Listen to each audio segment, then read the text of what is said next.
அனைவருக்கும் அன்பு வணக்கம். கடுவெளி சித்தர் என்று ஒரு சித்தர் இருந்தார். அவர் பாடிய பாடல்: நந்தவனத்தில் ஓர் ஆண்டி, அவன் 4 மாதமாய் குயவனை வேண்டி, கொண்டு வந்தான் ஒரு தோண்டி, மெத்த கூத்தாடி கூத்தாடி போட்டுடை தாண்டி. மேலெழுந்த வாரியாக பார்த்தால் இது சாதாரண வேடிக்கை பாடல் போல தோன்றும்.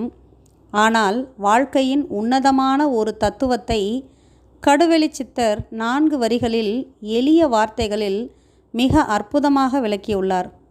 மனித ஜீவன் ஓர் ஆண்டியாக இந்த பாடலில் உவமிக்கப்பட்டு இருக்கிறது. இங்கே படைப்புக்குரியவன் குயவன் என்று சொல்லப்பட்டு இருக்கிறான். ஜீவன் என்கிற ஆண்டி படைப்பிற்குரிய குயவனிடம் சென்று 4 மாதமாய், அதாவது 10 மாதமாய் வேண்டிக் கொண்டதன் விளைவாக படைப்பிற்குரிய குயவன் ஆண்டியிடம் உடல் என்கிற தோண்டியை ஒப்படைக்கிறான். நன்றாக புரிந்து கொள்ளுங்கள்.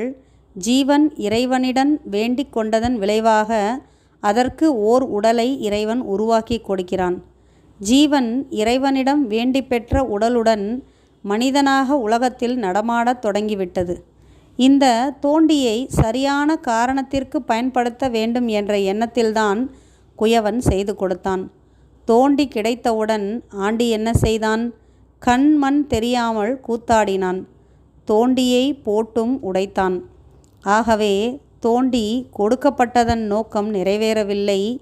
தோண்டியை தவறாக பயன்படுத்தி உடைத்து விடுகிறான் ஆண்டி. ஆகவே ஜீவாத்மா இறைவனிடம் வேண்டித்தான் இந்த உடலை பெற்று இருக்கிறது.